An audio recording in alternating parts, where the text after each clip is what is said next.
Trump यांच्यासारखा वेडा माणूस उभ्या आयुष्यात पाहिला नाही असं वक्तव्य सुजय विखे पाटलांनी केलंय। अहिल्यानगर मनमाड महामार्गाच्या कामावरून माजी खासदार सुजय विखे पाटील यांनी थेट अमेरिकेचे राष्ट्राध्यक्ष डोनाल्ड ट्रम्प यांना जबाबदार धरलंय। युद्धामुळे रस्त्यासाठी डांबर मिळत नाही याचा थेट परिणाम रस्त्याच्या कामावर होतोय असा दावा सुजय विखेंनी केलाय।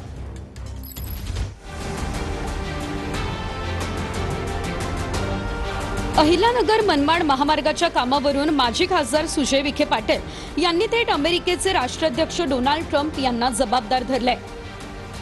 ट्रम्प यांच्या युद्धनीतीतील धरसोड वृत्तीमुळे कसा परिणाम होतोय यावरून सुजय विखे पाटील यांनी मिश्किल वक्तव्य केले।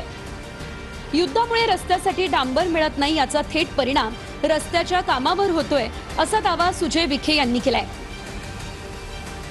कंत्राटदाराला दिल्लीतून डांबर आणावं लागतंय। रस्त्याच्या कामाची किंमतही या युद्धामुळे 2.5 पटीने वाढल्याचा दावा सुजय विखे यांनी केलाय। आता त्या ट्रम्पनी इराणवर मिसाईल टाकताना या ठेकेदाराला विचारलं होतं का भाऊंना विचारलं होतं का मला विचारलं होतं मी मिसाईल टाकू का बाबा? आणि मी देवा शपथ असा वेडा माणूस मी माझ्या उभ्या आयुष्यात पाहिला नाही। म्हणजे त्या माणसाच्या नादीनं लागणं हेच आपल्यासाठी योग्य आहे। आज डांबर न मिळत असल्यामुळे भाऊ या कॉन्ट्रॅक्टरला डांबर दिल्लीहून आणावं लागतं। जे रस्त्याची किंमत आज 5 रुपये असेल त्या किमती वाढून 2.5 पटीने किंमत वाढून त्या गोष्टीला पण मंजुरी घ्यावी लागते। हे टेक्निकल मुद्दे आहेत। आता मनमाड अहिल्यानगर जो रस्ता आहे तो काय ट्रम्प येऊन करणार नाही। याच्यात खापर फोडून फोडून कोणावर फोडलं तर ट्रम्पवर फोडलं।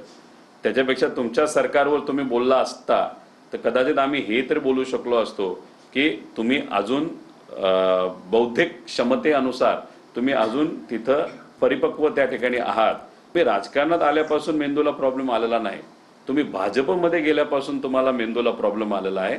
भाजप सोडा, विरोधात या, एकत्रित मस्तपैकी काम करू आणि लोकांच्या हितासाठी काम करू आणि हे जे भाजपचे मेंदू खराब झालेली लोक आहेत त्यांच्या विरोधात आपण एकत्रित लढायचं असेल तर नक्कीच लढू। तुम्ही यंग आहात, अजून वेळ गेलेला नाही। डॉक्टर सुजय विखे पाटील नेहमीच त्यांच्या मिश्किल वक्तव्यामुळे चर्चेत राहतात। काल राहुरी या ठिकाणी झालेल्या तिरंगा रॅली दरम्यान त्यांनी त्यांच्या राजकीय करिअर बाबतही असंच मिश्किल भाष्य केलंय। मेंदूचा डॉक्टर झालो, माझा मेंदू खराब झाला, मी राजकारणात आलो, मी देवा शपथ। आपण शिक्षण घेतलं, आपण लोकांचे मेंदू ठीक करू, पण आपलाच ठीक नाही राहिला। आपण आलो इथं राजकारणामध्ये मत मागायला। तुमच्यापेक्षा या रस्त्याची गरज मला आहे। हा रस्ता मी तुम्हाला पूर्ण करून देईन। ते डॉक्टर आहेत, ते स्वतःच्या संस्थेमधून डॉक्टर झालेत असं आम्हाला त्या ठिकाणी कळलेलं आहे।